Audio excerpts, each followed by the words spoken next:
Hello guys. सो फिर से आपका स्वागत है स्प्रिंग बूट के इस ट्यूटोरियल के अंदर, जहां पर हम स्प्रिंग बूट को पूरी तरह से एक्सप्लोर कर रहे हैं। तो यहाँ पर हमने लास्ट वीडियोस के अंदर कुछ तो देखा था जो कि था episode number 3। So in this episode number 3, we just covered REST API's basic information, which is known as REST controller, get mapping, post mapping, JSON response, all these things with postman tool. Okay? तो ये सब कुछ हमने यहाँ पर information के अंदर पूरी तरह से देख लिया था। अब क्या है? अब बारी आती है हमारे नेक्स्ट चैप्टर, जिसका नाम है यानी episode number 4। In this episode number 4 path variable request params वो सब कुछ रहेगा। तो spring boot episode number 4। So path variable request param and request body, master the essential techniques for capturing data in your request यानी rest API के अंदर हम ये किस तरह से देखेंगे वो वाला part. Okay, let's look what we all learned today. Okay, so path variable, first one is uh, look at this. There is a path variable extract dynamic values directly from URL paths using path variables. I think मैंने ये last videos के अंदर भी cover किया था, so don't worry, it is फिर भी मैं यहाँ पर दिखाऊंगा। Then there is another one is a request parameter, which request parameters भी बोल सकते हो। Captured queries string data after the question mark in URLs with the request param, ये करना है। I think ये हमने नहीं किया था, ये किया था। Okay, next one is a request body. Process JSON data sends in a post and put request using at the rate request body. Okay, JSON data sent in a post. JSON data sent किया जाएगा post and put request using a request body. Request body से तेरा capture करना होगा। तो ये सब कुछ रहेगा process, and then these three annotations are the foundation for a building flexible, powerful REST APIs in a Spring Boot by the end of this episode. You all know exactly when and how to use each one. Okay, so let's understanding path variables. Okay, so how can I understand? Then what are the path variables are there? So let's chalo check कर लेते हैं. So path variables allows you extract dynamic values directly from the URL path itself. Instead of a static routes, you create flexible endpoints that responds to a very varying inputs. Perfect for resource identification, user ID, product codes, hierarchical data, categories, nested resource, RESTful URL design.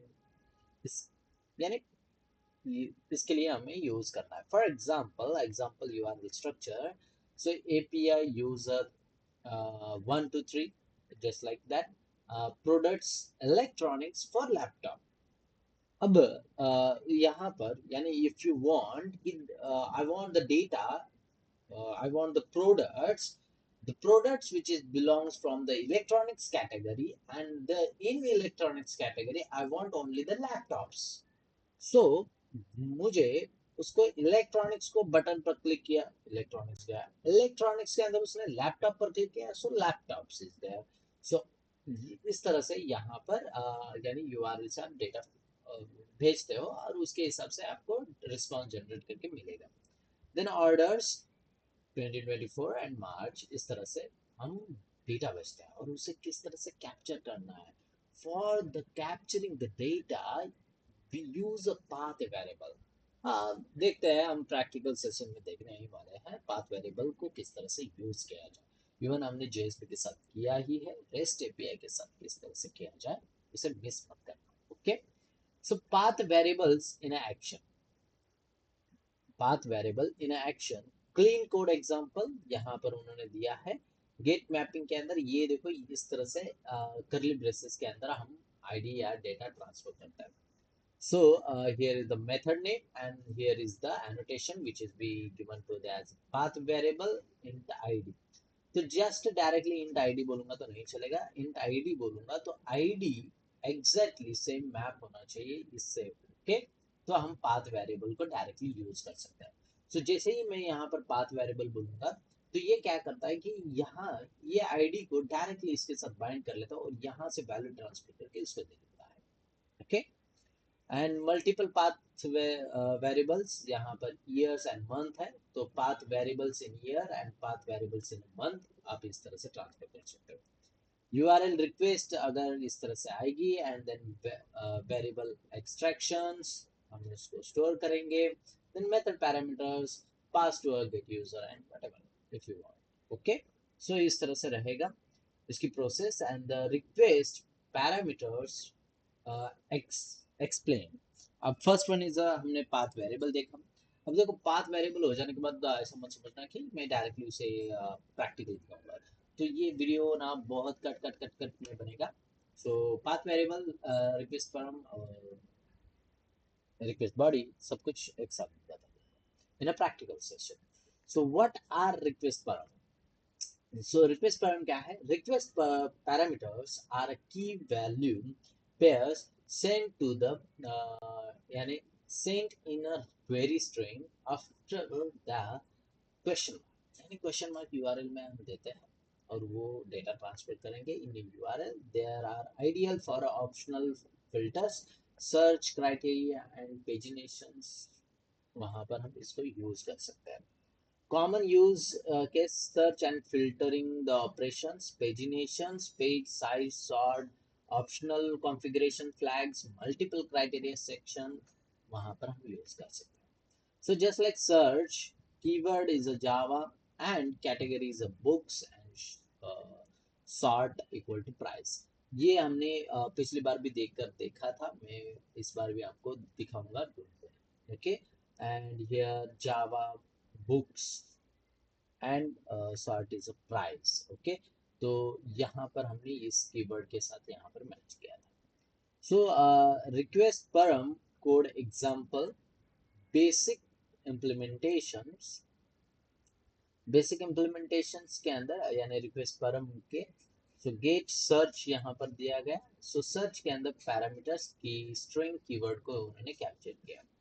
Then get mapping, I want a products, then list of the get data. So request param क्या करेगा? request param required as a false, यानी हम इसको by default false में करता है। तो अगर ट्रू करेंगे तो रिक्वायर्ड ट्रू रहेगा, बाय डिफॉल्ट फॉल्स, यानी कैटेगरी नहीं दिया तो भी चल जाए इस तरह से। सो कैटेगरी दिया and then default value for integer is 0 दिया उसने पेजिनेशंस एंड टेन साइज, यानी ये पेजिनेशन के लिए है, list of the data. So pagination के हिसाब से वो चेंज करेगा। नेक्स्ट यानी client send the request as this one and then Spring extract the parameters category electronics page 2 size is a 10 default। so यहाँ पर उस तरह से उसने देगा यानी size default 10 रहेगी। method executes with values returns filtered paginated result। अब पेजिनेटेड रिजल्ट के लिए थोड़ा सा टाइम लग सकता है मगर कोई प्रॉब्लम नहीं है, पेजिनेशन वाला जो पार्ट रहेगा वो भी मैं कवर करने वाला हूँ। तो इस टाइम पर मैं आपको एक जस्ट एग्जांपल के तौर पर बताऊंगा कि रिक्वेस्ट फॉर्म यानी किस तरह से वर्क होती है और ये आपको पता भी है। रिक्वेस्ट बॉडी फंडामेंटल्स क्या रहेंगे? What is a request body? Request body contains a structured data, typically a JSON, sent with a post, put, or patch request. Spring Boot automatically converts the JSON to Java object using a Jackson। Okay? Automatically convert कर लेता है, हमें उसकी convert करने की जरूरत नहीं है, इतना पावरफुल अब जावा को बना दिया गया है। सो की बेनिफिट्स क्या रहेंगे? Send complex and nested data structure, type safe, object mapping, automatically validation supports, clean maintainable code रहेगा, इसके लिए इसको यूज किया जाता है। For example JSON request example is a name Sujeet Kumar, I am not a Kumar, I am a Pawar.